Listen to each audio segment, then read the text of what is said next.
আসসালামু আলাইকুম। ডক্টর ইউনূসকে রক্ষা করার জন্য, ডক্টর ইউনূসকে হয়রানি বন্ধ করার জন্য আন্তর্জাতিক লেভেলের ১৬০ জন নেতা তার পক্ষে কাজ করছেন। এক কথা যারা বিশ্ব কাঁপানো নেতা, তারাই ডক্টর ইউনূসের পক্ষে কাজ করছেন। ডক্টর ইউনূসকে যেভাবেই হোক তাদের রক্ষা করতে হবে, এই পরিকল্পনা নিয়ে তারা মাঠে নেমেছেন।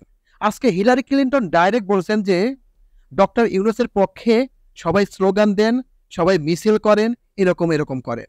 এখানে কি প্রতীয়মান হয়? বাংলাদেশ কিন্তু একটা ছোট্ট একটা দেশ। এদেশের কিন্তু এখনো কোনো ভারসাম্য হয়নি। এখনো বাংলাদেশ বহির্বিশ্বের উপর দান অনুদানের উপর নির্ভর করে চলে। কিন্তু বাংলাদেশের এত বড় সাহস দিচ্ছে কে? কেন বাংলাদেশের সরকার এখনো আমেরিকার বিপক্ষে কথা বলছে? কেন আন্তর্জাতিক লেভেলের ওইসব লিডারদের কোনো কথা তোয়াক্কাই করছে না? তাদের এত সাহস কোথায় পাচ্ছে? তাদের এই যোগানদাতা কে? তাদের যোগানদাতা কি ইন্ডিয়া, চীন না রাশিয়া? আমরা কিন্তু এটা প্রায় ৫০ বছর ধরে দেখে আসছি যে ইন্ডিয়া বলেন, চীন বলেন, এরা কিন্তু স্রোতের বিপরীতে চলা লোক। তারা যেখানে সুবিধা পাবে সেখানেই তারা তাদের পক্ষে কথা বলবে। কারণ এই কথা কেন বলছি? এই কথা এই কারণেই বলছি যে বাংলাদেশের সরকার যখন ইলিশের মৌসুম আসে তখন বড় বড় ১ কেজি ওজনের ইলিশ নরেন্দ্র মোদী সরকারকে উপহার দেয়। যখন আমের মৌসুম আসে তখন বড় বড় ফজলি আম তাকে উপহার দেয়। কিন্তু এখন পর্যন্ত কি দেখেছেন নরেন্দ্র মোদী সরকার বাংলাদেশের প্রধানমন্ত্রীর জন্য কোন একটা গিফট পাঠাইছে? আপনি কি কখনো বলতে পারবেন বুকে হাত দিয়ে যে ইন্ডিয়া সরকার বাংলাদেশের জন্য একটা সুবিধা দিছে? তারা কিন্তু সব ধরনের সুবিধা নিচ্ছে, কিন্তু একটা সুবিধাও কিন্তু দিচ্ছে না। তারপরেও আপনারা কোন আশায়, কোন ভরসায় তাদের উপর আশা করেন? এই যে আন্তর্জাতিক লেভেলের যারা বড় বড় বিশ্ব কাঁপানো নেতা, তাদের যতটুকু মূল্যায়ন আছে, তারা যদি আজকে এই কথা বলে, নরেন্দ্র মোদী সরকার বলেন, চায়না সরকার বলেন, রাশিয়া সরকার বলেন, তারা তাদের কথায় উঠবে বসবে। কারণ তারা সবাই আদর্শবান নেতা, তারা কখনো ভুল কিছু করতে পারে না। কিন্তু ডক্টর ইউনূসকে নিয়ে এই যে আপনারা বিভিন্ন ধরনের খারাপ মন্তব্য করছেন, কালকে যেমন মাননীয় প্রধানমন্ত্রী সংবাদ সম্মেলন করলেন, সেখানে ডক্টর ইউনূসকে নিয়ে কত ধরনের খারাপ ভাষায় কথা বললেন। ডক্টর ইউনূসকে সারা পৃথিবীর মানুষ চেনে, কিন্তু মাননীয় প্রধানমন্ত্রীকে কয়জন চেনে? একটি কথা বলি, আজ থেকে ৬ মাস আগে আমি একটি ভিডিও দেখেছিলাম বনি আমিন নামে একটা ইউটিউব চ্যানেলে। সেখানে দেখেছিলাম যে বনি আমিন আমাদের পার্শ্ববর্তী দেশ ইন্ডিয়ায় যেয়ে কলকাতার সল্ট লেকে সেখানে কিছু মহিলাদেরকে প্রশ্ন করছেন, আচ্ছা বলেন তো দেখি বাংলাদেশের প্রধানমন্ত্রীর নাম কি? সেসব মহিলারা উত্তর দিতে পারে নাই। আরেকটা প্রশ্ন করলে যে বাংলাদেশের সাম্প্রতিক একটি স্ট্রাকচার উদ্বোধন করা হয়েছে, সেই স্ট্রাকচারের নাম কি? কেউ বলতে পারেন নাই।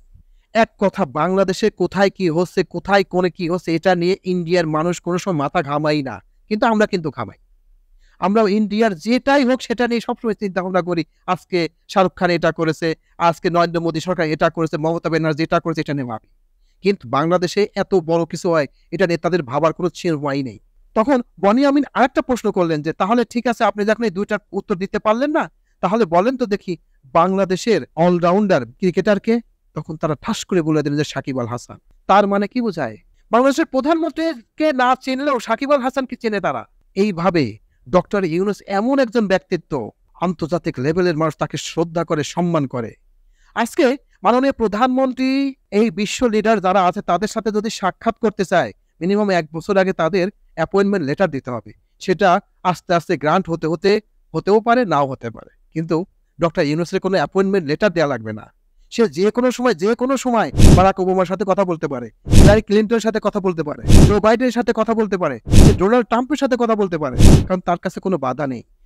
যদি শোনে যে ডক্টর ইউনূস আমেরিকাতে এসেছে, আমেরিকাতে আসার পরে ডক্টর ইউনূসের কাছে তারাই আসবে, ডক্টর ইউনূস তার কাছে যাবে না।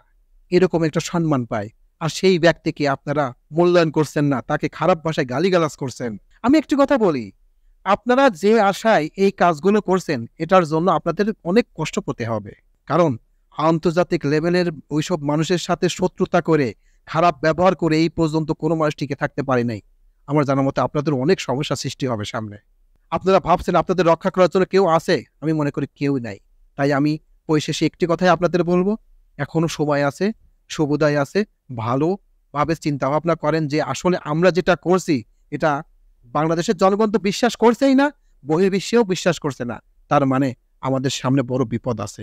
এখন থেকেই সাবধান হয়ে যান, ভালো হওয়ার চেষ্টা করেন। তো সবাইকে ধন্যবাদ জানিয়ে এখানে শেষ করছি। আল্লাহ হাফেজ।